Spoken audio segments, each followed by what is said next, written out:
تو اس میں اللہ سبحانہ تعالیٰ فرماتے ہیں نا کہ کلو وشربو من رزق اللہ، ٹھیک ہے، کھاؤ پیو اللہ نے جو رزق تمہیں دیا ہے. یعنی تم زندگی اللہ نے دنیا میں بھیجا ہے تو یہ نعمتیں اللہ نے ہمارے لیے بھیجی ہیں.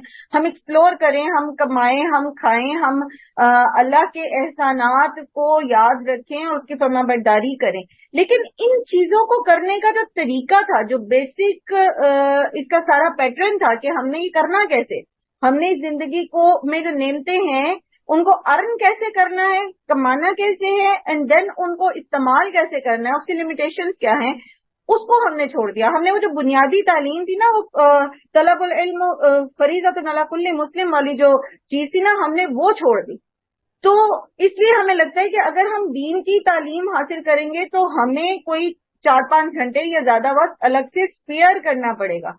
اگر ہم اس کو جس طرح ہم اپنے بچوں کو روٹی کھلاتے ہیں، دودھ پلاتے ہیں، یہ بنیادی چیزیں ہیں. آپ کو کیا لگتا ہے قرآن کریم میں ابھی تک جتنا حصہ آپ نے پڑھا اس میں کیا مشکل تھا؟ کچھ بھی مشکل نہیں، بالکل بیسکس ہے، بالکل بنیادی انسان کی سائیکی سے، اس کی نفسیات سے ریلیٹڈ باتیں. کچھ اس میں پیچیدہ میتھمیٹیکل فارمولاز کی طرح کی چیزیں نہیں ہیں، کچھ اس کے اندر جیومیٹری نہیں ہے، کچھ نہیں ہے. سمپل سی جو قرآن کو اللہ تعالیٰ نے خود ہی آسان کر دیا ہے نصیحت حاصل کرنے کے لیے. جو بیسک اس کا پرپز ہے، وَلَقَدْ يَسَّرْنَا الْقُرْآنَ لِلذِّكْرِ، اس میں سے نصیحت حاصل کرنے کے لیے اللہ تعالیٰ نے اس کو بہت آسان کر دیا. تو ہم کر سکتے تھے نا، لیکن ہم نے چونکہ اس کو ایک الگ سائڈ بنا دیا. ہم نے سمجھا کہ نہیں، قرآن سیکھنا اور قرآن کی علم حاصل کرنا یہ تو کوئی 8 سال کا کورس ہے، 8 سال کی ڈگری ہے، 6 سال کی ڈگری ہے، اس کے لیے تو ہمیں سارا کچھ چھوڑنا پڑے گا اور اپنی دنیا کو تیاگنا پڑے گا.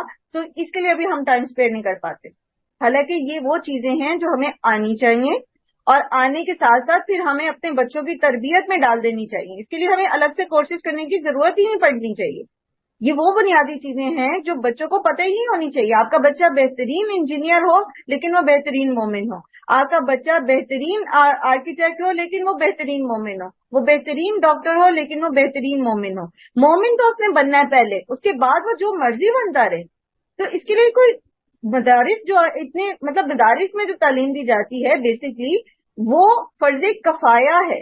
ٹھیک ہے، یہ جو فقہی تعلیم ہے نا، جو مفتی بننا ہے اور عالم دین بننا ہے، یہ چند لوگ بن جاتے ہیں اور کسی بھی سوسائٹی میں، اور وہ باقیوں کو گائیڈ کر سکتے ہیں. لیکن یہ جو بنیادی تعلیم ہے، قرآن کی جو بنیادی تعلیم ہے، یہ جو حدیث کا جو نالج ہے، اس کا جو ایکسٹریکٹ ہے، جو آپ سے ریلیٹڈ ہے، آپ کی روزمرہ زندگی سے ریلیٹڈ ہے، یہ تو ہم سب کو آنا چاہیے.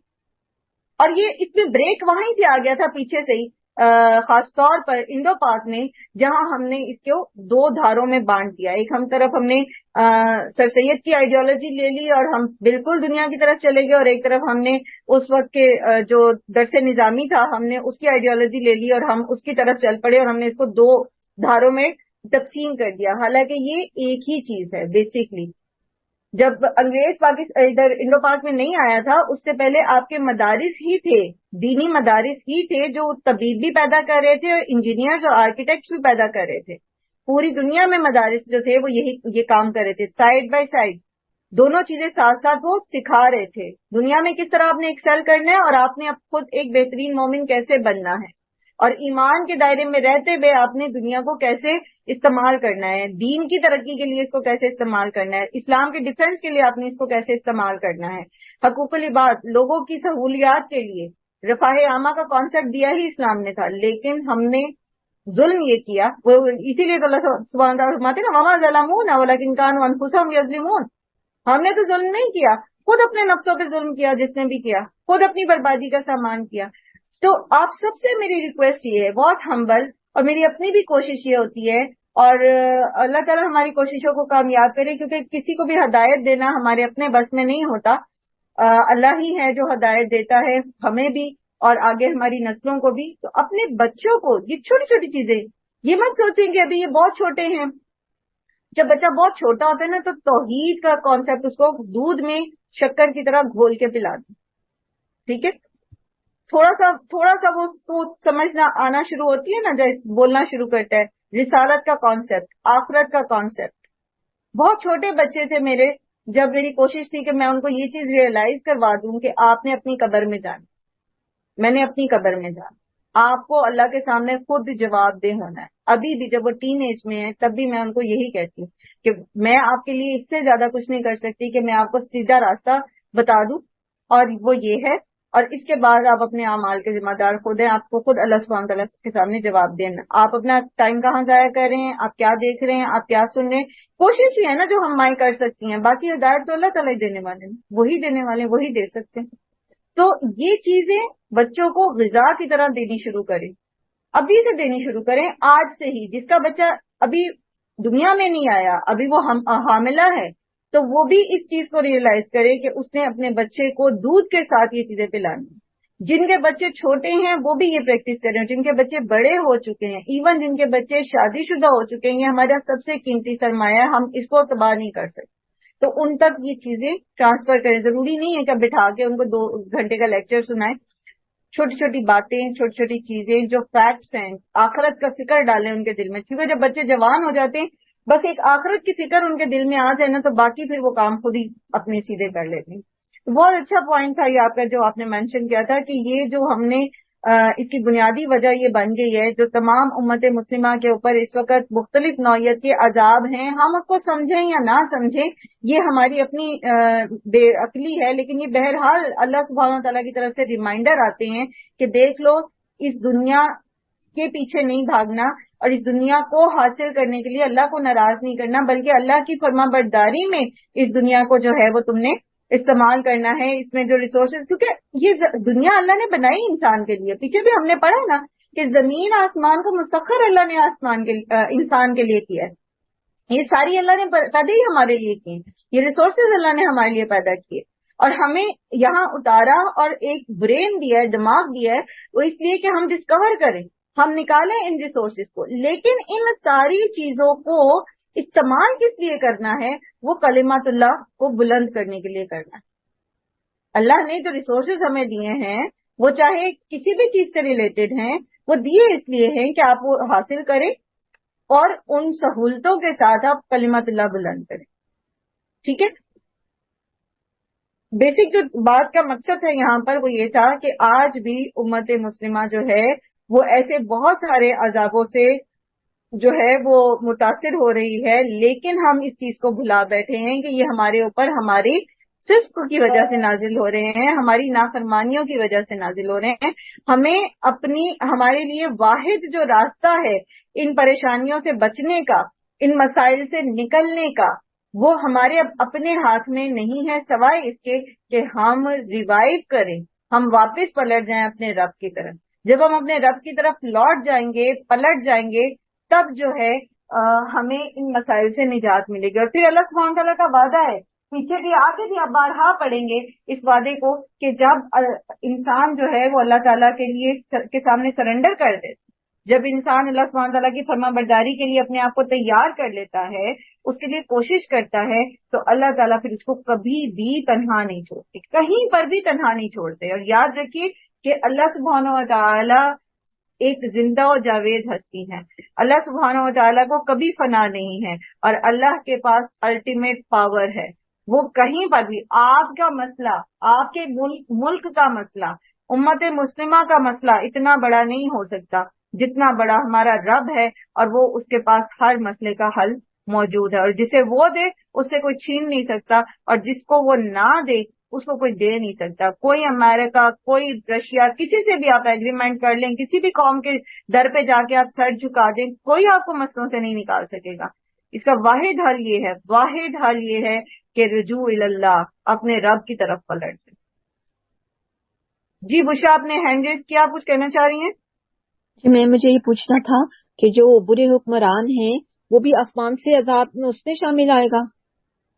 جی یہ اوپر سے عذاب سے آتا ہے، آسمان سے تو وہ ظاہر نہیں اتر رہے، اوپر کے عذاب. اللہ سبحانہ قرآن کریم میں فرمایا نا حکمران اوپر سے آتے ہیں نا، تب کا ان کا آپ کے اوپر ہاتھ ہوتا ہے نا. جی جی اچھا، جو اوپر سے آنے والے عذاب ہیں اس میں ظالم حکمران بھی آتے ہیں. ٹھیک ہے جی، جزاک اللہ. چلیں آگے چلتے ہیں. وَإِذِ اسْتَسْقَىٰ مُوسَىٰ، اور جب پانی مانگا موسیٰ نے. استسقا اس کا روٹ ہے سین قاف یا. استسقا جو ہے اس سے سین قافیہ سے ساقی بھی بنتا ہے، سقا بھی بنتا ہے. آپ نے سنا ہوگا سقا جو ہے پانی پلانے والے کو کہتے ہیں. جب یہ باب اس کا فعال میں چلا جاتا ہے تو پھر اس میں طلب کے معنی آ جاتے ہیں، یعنی پانی مانگنا. اسی طرح نماز استسقاء بھی ادا کی جاتی ہے، سنا ہوگا آپ نے.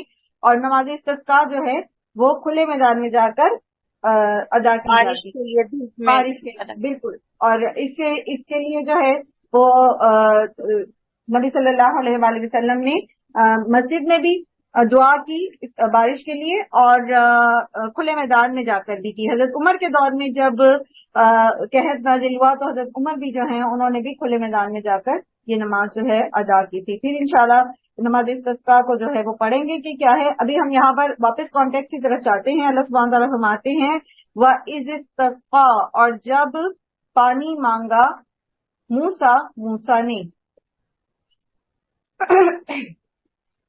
موسیٰ علیہ السلام جب بنی اسرائیل کو لے کر صحرائے سینا میں تھے تو وہاں پر پھر انہوں نے ظاہر پانی کی ضرورت تھی تو پانی کے لیے اپنی قوم کے لیے دعا کی.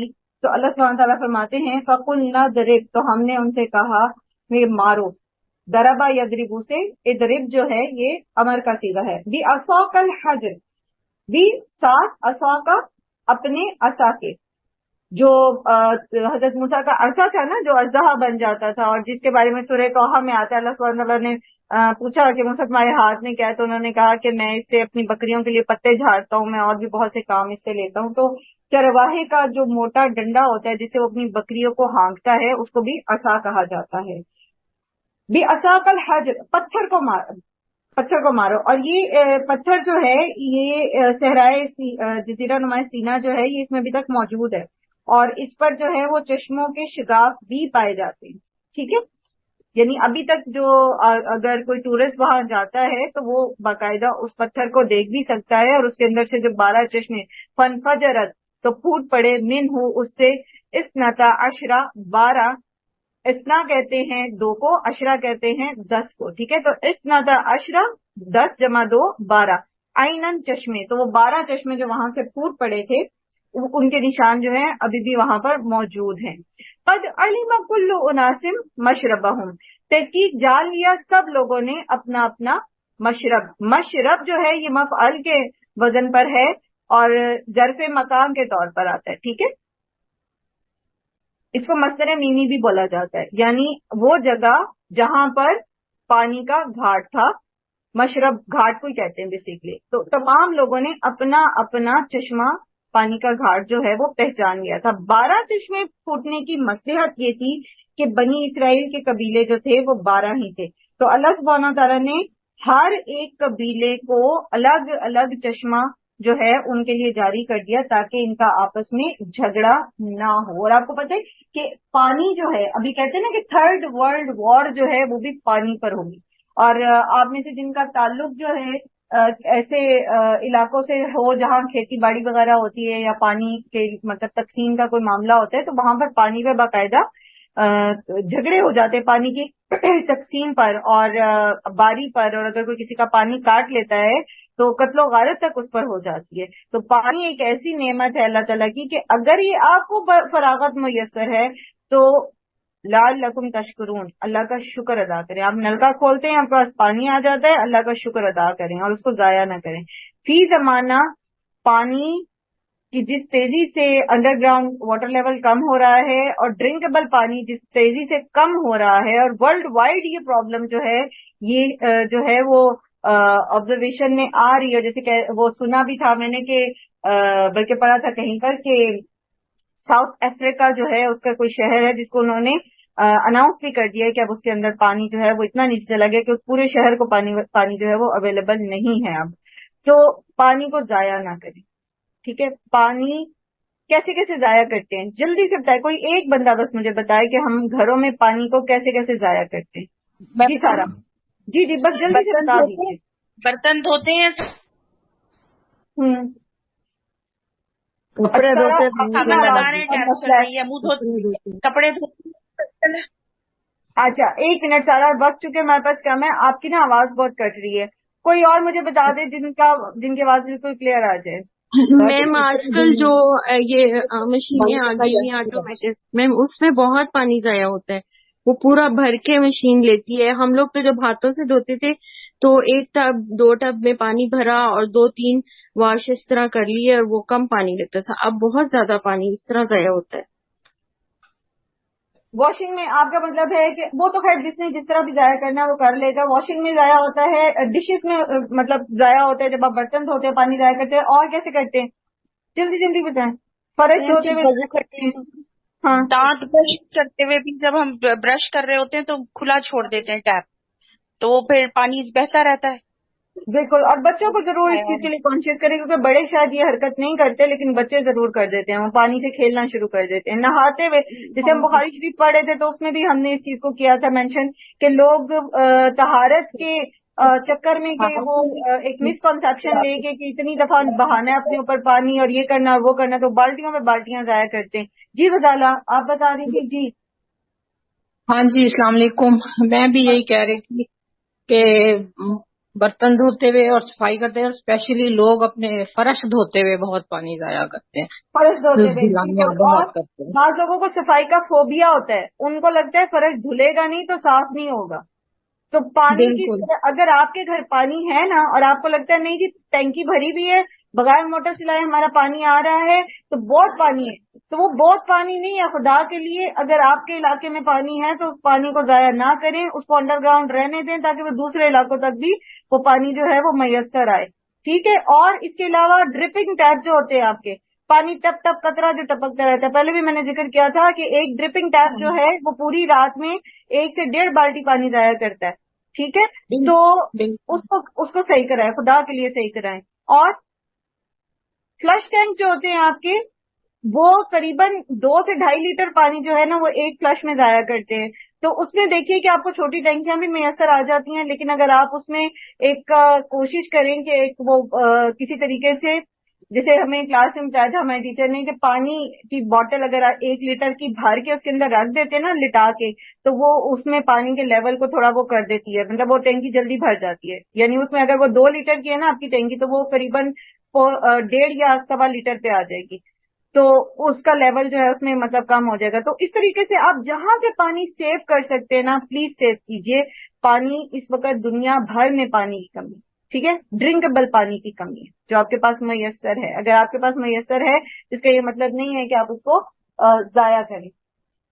اس کے علاوہ یہ تو ہو گیا پانی ضائع کرنے کی بات. اب یہاں پر اب ایک اور چیز جو آپ سیکھتے ہیں وہ یہ ہے کہ اللہ سبحانہ و تعالیٰ نے 12 قبیلوں کے لیے 12 چشمے جاری کیے, اور ہر ایک قبیلہ جو تھا, ہر ایک جو وہ تھا ان کا گروہ جو تھا, انہوں نے اپنا گھاٹ پہچان لیا. تو یہاں پر گروپ آرگنائزیشن کی جو ہے نا وہ بہترین ٹریننگ ہو رہی ہے. آپ دیکھیں لاکھوں کی تعداد میں ان کے لوگ تھے جن کو 12 گروپوں میں تقسیم کر دیا گیا تھا. اور قرآن کریم میں پھر ایک اور جگہ آتا ہے کہ اللہ تعالیٰ نے ان کے لیے 12 نقیب مقرر کر دیے. سورہ مائدہ میں 12 نقیب اللہ نے یعنی 12 ان کے لیڈرز مقرر کر دیے تھے, ہر قبیلے کا ایک لیڈر تھا. تو بہترین آرگنائزیشن جو ہے, کاموں کو جو ایک بہترین طریقے سے چلانا ہے, وہ اللہ سبحانہ تعالیٰ نے یہاں پر آپ کو سکھا دیا. یعنی تزکیہ کے پوائنٹ آف ویو سے آپ یہ چیزیں سیکھیں کہ کس طرح ریسورسز کو آرگنائز کیا جائے گا. ٹھیک ہے. مثلا آپ ایک کمبائنڈ فیملی میں رہتے ہیں, آپ ساس ہیں, فرض کریں کہ آپ ایک ساس کی جگہ پر بیٹھے ہیں, سارا جو ریسورسز ہیں گھر کے وہ آپ کے ہاتھ میں ہیں. آپ بجائے اس کے کہ آپ اس کو کھلا رکھ دیں اور کوئی اس بیٹا یا اس کی فیملی جو ہے اس میں سے زیادہ لے جائے, کوئی اس سے کم لے جائے, اور دوسرے اس پر پھر جھگڑا کریں یا فساد 1 سال بعد یا 2 سال بعد یا 10 سال بعد آپ کو وہ فساد نظر آئے کہ یہ اس وجہ سے یہ چھوٹی چھوٹی دلوں میں پکتی رہی اور یہ فساد اتنا بڑا ہو گیا. شروع سے ہی اس کو ڈسٹریبیوٹ کر دیں, ان کے حق کے مطابق, اور شرعی حقوق واضح ہیں, وہ آپ اس طرح سے ان کو ڈسٹریبیوٹ کر رہے, ریسورسز کو پراپرلی آرگنائز کریں. اسی طرح آپ دیکھیں کہ جہاں پر لوگ مل کر کام کر رہے ہوتے نا, جیسے یہاں جو اسرائیلی روایات ہیں اس کے مطابق یہ بنی اسرائیل جو تھے یہ لاکھوں کی تعداد میں تھے. ٹھیک ہے, چلے لاکھوں میں نہ بھی ہوں, ہزاروں میں تو تھے ہی. تو ہزاروں کی تعداد میں لوگوں سے کام لینا اور ان کو ایک مشن کے ساتھ چلانا, ایک مقصد کی طرف لے کر جانا, یہ انتہائی مشکل ہے اگر آپ ان کو بھیڑ بکریوں کی طرح ہانکیں گے. تو اللہ تعالیٰ نے یہ آپ کو سکھایا یہاں پر کہ آپ ان کو ڈیوائیڈ کریں. سب سے اوپر ایک لیڈر ہے، یہاں پر کون ہے؟ موسیٰ علیہ السلام، ان کے ساتھ ایک کوآرڈینیٹر ہے، اور وہ کون ہے؟ ہارون علیہ السلام۔ ان دونوں کے ساتھ نیچے پھر ان لوگوں کو 12 میجر گروپس میں تقسیم کیا گیا ہے، جن کے اوپر اللہ تعالیٰ نے 12 نقیب جو ہے وہ مقرر کیے ہیں، ٹھیک۔ اس کے بعد پھر فردر بھی ان کے اندر ڈویژنس ہوں گی ڈیفینیٹلی، جس سے پھر آہستہ آہستہ جو ہے وہ تمام کام جو ہے وہ آرگنائز طریقے سے ہو رہے تھے۔ ہمارے انڈر اگر آپ کسی آفس میں کام کر رہے ہیں، کوئی اسکول رن کر رہے ہیں، کوئی اور آرگنائزیشن رن کر رہے ہیں، تو جو ایلوکیشن آف ورک ہے، ٹھیک ہے، اور جو ایلوکیشن آف ریسورسز ہے، اس کو پراپرلی مینج کریں، لوگوں کو ان کا جو ڈیلیگیشن آف ڈیوٹی ہے وہ کریں، ان کو بتائیں کہ یہ آپ کی ذمہ داری ہے، اور ان سب ذمہ داروں کے اوپر 2 ذمہ دار رکھیں، پھر ان کے اوپر ایک سب سے بڑا ذمہ دار، اور اس طرح جو سب سے اوپر جو ذمہ دار ہوتا ہے، جیسے یہاں پر اللہ کے نبی تھے حضرت موسیٰ علیہ السلام، وہ پھر سب کے اوپر نظر رکھے گا، ٹھیک ہے۔ آپ ایک ماں ہیں، آپ گھر کے مختلف کام مختلف بچوں کی ذمہ داری پہ لگا رہی ہیں، اب وہ لگا کر آپ کو خود بھی ان کو دیکھنا ہے، واچ کرنا ہے کہ یہ کام پراپرلی کر رہے ہیں یا نہیں، آگے ان کے اگر بچے ہیں یا پھر اور چھوٹے بہن بھائی ہیں تو وہ فردر ڈیوٹیز کیسے آپس میں بانٹتے ہیں، یہ ساری چیزیں، یہ چھوٹی چھوٹی سی چیزیں اللہ سبحانہ تعالیٰ نے ہمیں سکھائی ہیں، یہ زندگی گزارنے کا خوبصورت ترین طریقہ ہے۔ اس سے فساد لیسٹ پہ چلا جاتا ہے، کیونکہ فساد تو پھر بھی ہو جاتا ہے، ہر ایک اتنے آرگنائز طریقے سے کام نہیں کرنے والا ہوتا، بیچ میں اسپوائلرز ہوتے ہیں جو مسئلے پیدا کرتے ہیں، وہ ہوتے ہی اسی لیے، وہ آزمائشیں ہوتی ہیں، تو جو اور سب سے اوپر جو ہیڈ ہوتا ہے اس کا کام یہ ہوتا ہے کہ وہ ان اسپوائلرز کو اور ان فسادیوں کو کس طرح کنٹرول کرتا ہے، ٹھیک ہے۔ تو یہ بہت خوبصورت طریقے سے اس واقعہ میں جو ہے وہ ہمیں گروپ آرگنائزیشن جو ہے وہ سکھا دی گئی ہے، کس طرح ہر شخص نے اپنے لمٹ کو پتا ہو کہ اس کی لمیٹیشنز کیا ہیں، اس کی ڈیوٹیز کہاں کیسے ہیں، اور اس کی کس طرح سے جو ہے وہ اس نے اپنی ڈیوٹیز کو فلفل کرنا ہے، اور وہ کس طرح سے آگے جواب دے بھی ہے، ٹھیک۔ پھر آگے جو اس آیت کا اگلا حصہ ہے، پیچھے ہی جاتے ہیں دوبارہ، وَإِذِ اسْتَسْقَىٰ مُوسَىٰ، جب موسیٰ علیہ السلام نے پانی مانگا، موسیٰ علیہ السلام نے پانی کس سے مانگا؟ ورلڈ بینک سے مانگا؟ کس سے مانگا؟ IMF سے مانگا؟ دنیا کے سامنے اپیل رکھی ممالک سے کہ جی ہماری مدد کریں، ہمیں پانی کے ٹینکر فراہم کریں؟ اللہ سے مانگا، اللہ سے مانگا، اللہ سے مانگا، ٹھیک ہے۔ تو جب انبیاء بھی اللہ سے مانگتے ہیں، اللہ سے سوال کرتے ہیں، تو ہمیں بھی کس سے سوال کرنا چاہیے پھر؟ صحابہ کرام کا کیا طریقہ تھا کہ جوتی کا تسمہ بھی ان کا ٹوٹ جاتا تھا تو وہ بھی اللہ سے ہی مانگتے، ٹھیک ہے، اللہ سے مانگتے تھے۔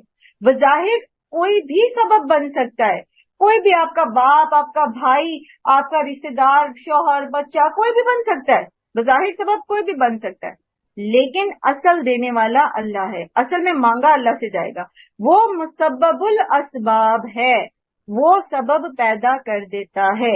ہمارا مسئلہ یہ ہے کہ ہم سبب پر تکیہ کر کے بیٹھ جاتے ہیں اور اسی کو سب کچھ سمجھ لیتے ہیں، جبکہ رجوع جو ہے وہ مسبب الاسباب کی طرف کرنا چاہیے۔ وہ چاہے تو یہ جو سبب ہمیں بظاہر نظر آ رہے ہیں یہ ہمارے لیے کچھ کر سکیں گے، اگر وہ نہیں چاہے گا تو یہ بھی ہمارے لیے کچھ نہیں کر سکیں گے۔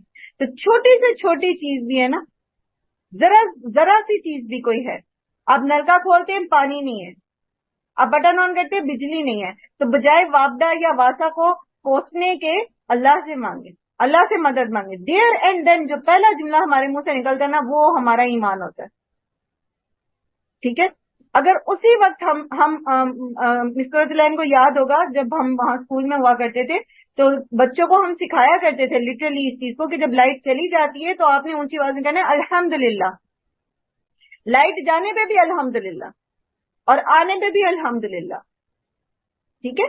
تو جب آپ کو کوئی مسئلہ درپیش ہو، سب سے پہلے اللہ کا ذکر، اللہ سے مانگ، اس چیز کو اپنے اندر ہم بٹھا لیں، چھوٹی سے چھوٹی چیز، چھوٹے سے چھوٹا مسئلہ بھی، میری جوتی ٹوٹ گئی مجھے اللہ سے مانگی، اللہ پاک آپ میرے لیے جوتی میسر کر دیں، وہ مل جائے گی جہاں سے بھی ملنی ہوگی آپ کو، بس آپ نے اپنی مسئلے کی گٹھڑی اللہ کے سامنے رکھ دی نا، اب وہ خود ہی سلوشن آپ کو دے دے، وہ آپ کو سجھا دے گا، آپ کو کہاں سے ارن کرنا ہے، آپ کو کہاں سے خریدنا ہے، کون آپ کو ہیلپ آؤٹ کرے گا، وہ سب کچھ آپ کے لیے سبیل سیدھی ہوتی چلی جائے گی، وہ راستہ آپ کے لیے سیدھا ہوتا چلا جائے گا. جلدی سے بتائیے آیت کے اتنے سے حصے میں ہم نے تذکیہ کے کتنے پوائنٹس سیکھے؟ بشرا. میں یہ دے سکتا ہوں یعنی کہ توکل اللہ پہ کرنا چاہیے ہمیں، ہاں اور جی جلدی جلدی. یہ تو ابھی اچھا توکل اللہ پہ کرنا چاہیے، اور ہمیں ہر چیز کو مطلب آرگنائزیشن جو ہے نا وہ بہت زیادہ فیوچر کو دیکھ کے کہ آگے کیا ہوگا کل کو، تو اس کے لیے صحیح حکمت سے فیصلہ کرنا چاہیے کہ کیا کرنا ہے، کل اس کا کیا ہمیں فیس کرنا پڑے گا. ریسورسز کو مینج کرنا سیکھنا. ہاں ریسورسز کو مینج ریسورسز کرنا کو چاہیے. ایلوکیٹ کرنا، manage and allocation, management and allocation. ٹھیک ہے. جی ایلوکیشن کے نیچے پھر دو چیزیں لکھ لیں، ڈیوٹیز اینڈ لمٹس.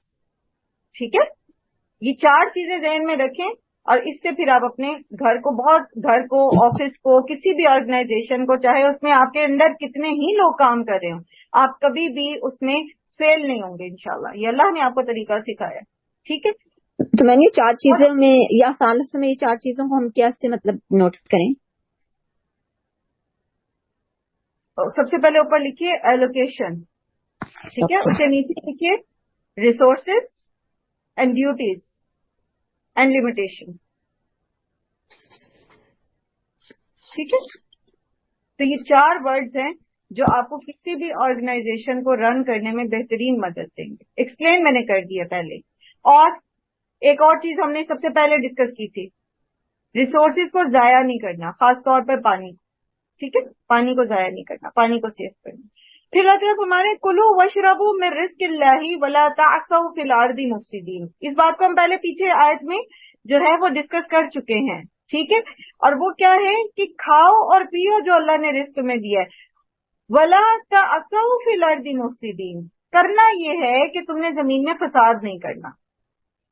اللہ نے تمہیں دیا ہے رزق، اللہ نے تمہارے لیے اتارا ہے. یہ سونا، یہ چاندی، یہ سواری کے جانور، یہ جدید ترین گاڑیاں، یہ وہ فلاں فلاں فلاں، یہ سب اللہ نے تمہارے لیے اتارا ہے، اللہ نے تمہیں دیا ہے. کلو وشربو، کھاؤ پیو، خوب ان کے ساتھ اپنی زندگی کو فیسیلیٹیٹ کرو، لیکن فساد فی الارض نہ کرو. اور فساد فی الارض میں کیا آ جائے گا پیچھے بہت تفصیل سے، جو چیزیں میں بار بار اسی لیے آپ کو سلولی لے کے چل رہی ہوں کہ میں چیزوں کو بار بار ایکسپلین نہیں کروں گی.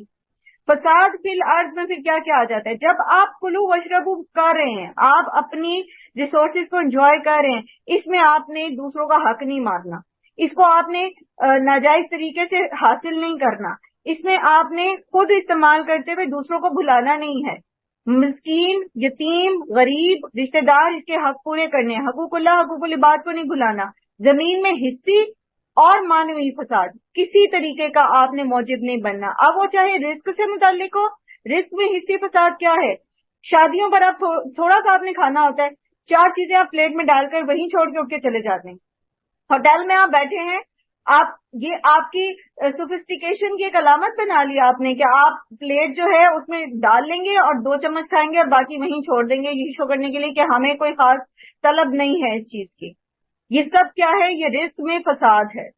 ٹھیک ہے. رزق ضائع کرنا کسی بھی نوعیت کا، اب چاہے وہ اسراف کے معاملے میں آ جاتا ہے، چاہے وہ گھر میں زیادہ پکا کے نہ کھا کے پھینکنے کے معنوں میں آ جاتا ہے، گھر میں پڑا رہتا ہے، فریجوں میں سڑتا رہتا ہے، آپ کسی کو دیتے نہیں ہیں. کسی بھی طریقے سے آپ اس کو بڑے اچھے طریقے سے سمجھ سکتے ہیں کہ رزق میں فساد کس طرح ہوگا، فساد فی الارض. اسی طرح جب آپ کے پاس اللہ تعالیٰ نے زیادہ رزق دے دیا آپ کو، رزق بمانی مال، اولاد، علم، ریسورسز سارے میں آ جائے گا. ٹھیک ہے. تو اگر اللہ نے آپ کو کوئی عہدہ دے دیا ہے، اگر اللہ نے آپ کو کوئی مال و دولت زیادہ دے دی ہے، اگر اللہ نے آپ کو بیٹے زیادہ دے دیے ہیں، اگر آپ کی اولاد پڑھ لکھ گئی ہے، کچھ بڑے عہدوں پہ لگ گئی ہے، جس طرح بھی اللہ نے آپ کو نوازا ہے، فساد فی الارض نہیں کرنا، تکبر نہیں کرنا، اللہ کا بندہ بن کے رہنا ہے. کھاؤ پیو. دین اسلام جو ہے یہ انسان کی فطرت پر اللہ تعالیٰ نے انسان کے اوپر اس کی فطرت کے مطابق احکامات نازل کیے ہیں. اللہ تعالیٰ نے یہ نہیں کہا کہ تمہارے ارد گرد نعمتوں کا انبار ہے لیکن تم نکل جاؤ ساری نعمتیں چھوڑ کر جنگلوں میں اور وہاں جا کے کسی درخت سے الٹے لٹک جاؤ یا کسی چشمے میں ایک پاؤں پہ کھڑے ہو جاؤ اور تم کوئی خاص مناجات کرو تو تمہیں میرے پاس بڑے اچھے رتبے ملیں گے. اللہ کے رسول صلی اللہ علیہ وسلم نے فرمایا کہ وہ شخص او کما قال رسول اللہ، یا کیونکہ ایگزیکٹ الفاظ نہیں ہے حدیث کے، مفہوم سمجھ لیجیے کہ معذرت، وہ شخص جو لوگوں کے بیچ میں رہ کر ان کی طرف سے تنگی ترشی برداشت کر کے دین پر قائم رہتا ہے، زندگی گزارتا ہے، اس کے درجے بلند ہیں اس شخص کی نسبت جو سب کچھ چھوڑ چھاڑ کر جنگل میں نکل جائے اور اللہ کی عبادت کرے. ٹھیک ہے، تو یہ دنیا چھوڑنے کا کانسیپٹ اسلام کا نہیں ہے. یہ اللہ نے آپ کو یہاں بھیجا ہے، آپ کو اللہ نے ذہن دیا ہے، اللہ نے آپ کے لیے ریسورسز پیدا کیے ہیں، آپ ان ریسورسز کو ڈسکور کریں، اور اس کے لیے آپ کو ڈیفینیٹلی پڑھنا پڑے گا، آپ کو سائنسز پڑھنی پڑیں گی، آپ کو سوشل جو آپ کے علوم ہیں وہ حاصل کرنے پڑیں گے، اور کس طرح ان کو حاصل کرنا اور کس طرح ان کو استعمال کرنا ہے ان ریسورسز کو، وہ آپ کو آپ کا دین سکھاتا ہے کہ یہ سب کچھ تمہارا ہے. یہ انسان کے لیے اللہ نے زمین میں پیدا کیا ہے، یہ ڈائناسورس کے لیے نہیں پیدا کیا تھا، یا جنات کے لیے پیدا نہیں کیا تھا، یا ہاتھی گھوڑوں کے لیے نہیں پیدا کیا، یہ سب کچھ اللہ نے انسان کے لیے پیدا کیا. اسی لیے کیا کہ تم ڈسکور کرو اس کو، تم اس کو اللہ کے دین کو نافذ کرنے کے لیے، کلمت اللہ بلند کرنے کے لیے، تم ان سہولتوں کو اللہ کی فرما برداری کے لیے استعمال کرو. اللہ نے آپ کو صحت دی ہے، اللہ کی عبادات میں حقوق اللہ، حقوق العباد ادا کرنے میں اس کو استعمال کریں. اللہ نے آپ کو مال دیا ہے، بہت اچھی بات، آپ اس کو ارن کریں، جتنا آپ حلال کے دائرے میں رہ کے کرتے ہیں اللہ کی عبادت کریں، اللہ کے حقوق ادا کریں، بندوں کے حقوق ادا کریں. اللہ نے آپ کو بیٹے دیے ہیں، اللہ نے آپ کو اولاد دی ہے، اللہ نے آپ کو علم دیا ہے، ہنر دیا ہے، جو کچھ اللہ نے آپ کو دیا ہے اس کو آپ اپنی آخرت کو بہترین بنانے کے لیے استعمال کریں. وہ مومن جو مالدار ہوتا ہے اور دونوں ہاتھوں سے دائیں اور بائیں اللہ کی راہ میں خرچ کرتا ہے، وہ عالم جس کو اللہ نے علم دیا ہے اور وہ خود بھی اس سے فائدہ اٹھاتا ہے اور دوسروں کو بھی سکھاتا ہے، وہ دو ایسے قابل رشک لوگ ہیں جن کے اوپر رشک کرنا جائز ہے. ٹھیک ہے، تو جو اللہ نے آپ کو دیا ہے اس کو استعمال کریں اپنے لیے بھی، اور اس سے اللہ کے دین کو سپورٹ کریں، حقوق اللہ ادا کریں، حقوق العباد ادا کریں، دنیا کو چھوڑ دینا. پھر اللہ تعالیٰ فرماتے ہیں وَإِذْ قُلْتُمْ، اور جب کہا تم نے، یا موسیٰ، اے موسیٰ، لَن نَصْبِرَ عَلَىٰ طَعَامٍ وَاحِدٍ، ہرگز ہم صبر نہیں کریں گے ایک ہی کھانے پر. اور یہ وہ کھانا ہے جسے پہلے میں نے آپ سے عرض کیا تھا کہ آگے آیت آ رہی ہے تو آپ اس میں اس کو ریلیٹ کر پائیں گے، من اور سلوا کو. اللہ تعالیٰ نے بنی اسرائیل کو ایک خاص مقصد کے تحت مصر سے نکالا تھا. ٹھیک ہے، اور وہ خاص مقصد یہ تھا کہ یہ جائیں فلسطین کو، جو ان کی آبائی جگہ تھی، جو تمام انبیاء کی جو ہے جو اسرائیل کے انبیاء تھے، حضرت ابراہیم علیہ السلام سے آنورڈ بھی سارے ان کی جائے پیدائش بھی تھی وہاں پر، اور وہ ایک دین کا گڑھ تھا جو یعقوب علیہ السلام کے دور میں وہ چھوڑ کر مصر میں آ گئے. ٹھیک ہے، تو اللہ تعالیٰ نے ان کو اس مقصد کے لیے مصر سے نکالا تھا کہ یہ واپس جائیں، فلسطین جو ہے اس کو حاصل کریں اور وہاں پر ایک اسلامک اسٹیٹ قائم کریں، اور پھر وہاں سے جو قلعہ بن جائے اسلام کا تو ساری دنیا میں اسلام کو پھیلائیں. اب مین وائل یہ اس سفر پر چلتے چلتے ان کو بجائے اس کے کہ یہ اپنی نظریں جو ہیں اپنے ایم کے اوپر رکھتے اور اس بات پر نظر رکھتے کہ اللہ نے ان کو فرعون سے نجات کیوں دلائی، یہ دنیا کی طرف لپکنا شروع ہو گئے. جس کی ایک مثال یہاں پر یہ ہے کہ انہوں نے جو ان کے پاس منو سلوا آتا تھا، اور وہ اس کا جیسے آپ نے کل پڑھا ہوگا کہ صبح شام ان کے لیے منو سلوا اترتا تھا. ٹھیک ہے، لیکن وہ ایک ہی طرح کا کھانا تھا. اب یہ کیا کہتے ہیں کہ موسیٰ علیہ السلام سے کہ اپنے رب سے دعا کرو، ہم ایک ہی کھانے پہ گزارا نہیں کر سکتے. لن نصبرا، ہرگز نہیں، نصبرا ہم صبر کریں گے، علی طعام واحد، ایک ہی طرح کے کھانے پر. فادع لنا ربک، تو تم دعا کرو اپنے رب سے، یخرج لنا، وہ نکالے ہمارے لیے، مما، اس میں سے، تم بتو، جو اگاتی ہے، اللہ ہمارے لیے نکالے کس میں سے، وہ جو اگاتی ہے، الارض، زمین، جو زمین اگاتی ہے اس میں سے ہمارے لیے نکالے. اور وہ کیا اگاتی ہے زمین سے کیا کچھ نکلتا ہے، فصلیں. من بقلیہا، سبزی اپنی، اور بقل کہتے ہیں با قاف لام اس کا روٹ ہے، اور یہ ہر قسم کی بغیر تنے کی سبزی کے لیے آتا ہے. وَقِسَّائِہَا، اور ککڑی اس کی، قاف سا حمزہ سے. ٹھیک ہے، یہ بھی سبزی کی ایک قسم ہوتی ہے.